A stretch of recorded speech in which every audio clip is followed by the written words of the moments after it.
again, I understand there's like a weird intersection here with Plyer v. Doe, 1982, I believe, that school districts are forced to take in illegal immigrant children. But just because we've been doing that since 1982 doesn't mean there isn't a remedy. And Donald Trump won the popular vote. He won the Electoral College. He was crystal clear about his intentions. But it's not like Tom Homan is personally battering down the doors of a kindergarten classroom, right? They're dealing with rapists and murderers and members of criminal gangs, which, by the way, in some places probably are setting up shop in government-run schools, selling drugs, among other things.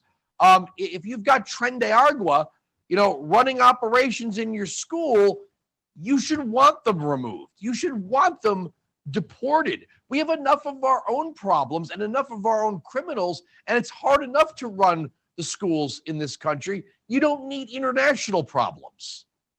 Look, a great point. Look, we went from a trace amount of fentanyl ever being found, just a few cases here and there, to hundreds of cases now just in our state. So multiply that across. And by the way, all the statistics point to almost 99% of it is coming across the border. We literally had a migrant student arrested in Oklahoma City on terrorist activities. If you remember that, when they were going to bomb or cause a mass casualty event at a voting booth, those were migrants. I mean, and so you look at this and you go, I know that they try to paint this rosy picture. You have criminals that have come across the border. You have people who have broken the law. And number one, look, Plyler, I love everyone.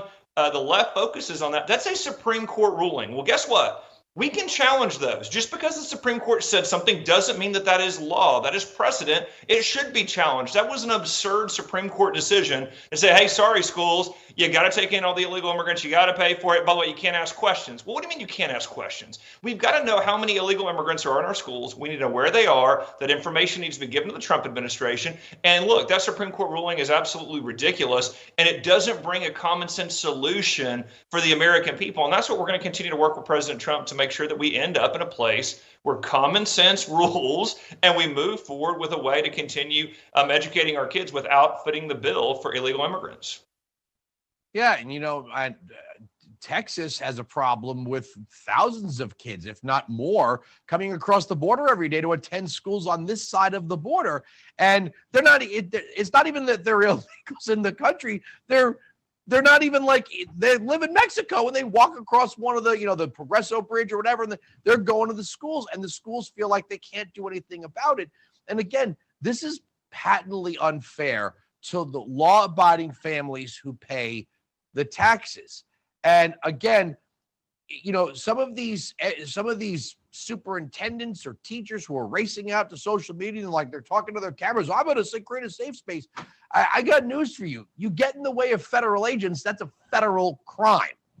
Maybe you should teach that in your classroom, Look, that's right. Look, we're not going to tolerate it. We're going to make sure that every school official is working with us, with the Trump administration on this. And again, look, the bill in Oklahoma, the minimum is it cost us $474 million to educate the children of illegal immigrants. That's the minimum. And look at that on every state. It is crippling education budgets. It is this, you talk about the drugs, but you talk about the price tag, and you talk about the chaos it brings in, that all of a sudden you come to school on a Monday in the middle of the year, and now there's 400 more kids that don't speak English. And now you got to all of a sudden move the teachers, move the tutors, move all the programs to meet the needs of those kids. It's absurd that our schools are being put in this position.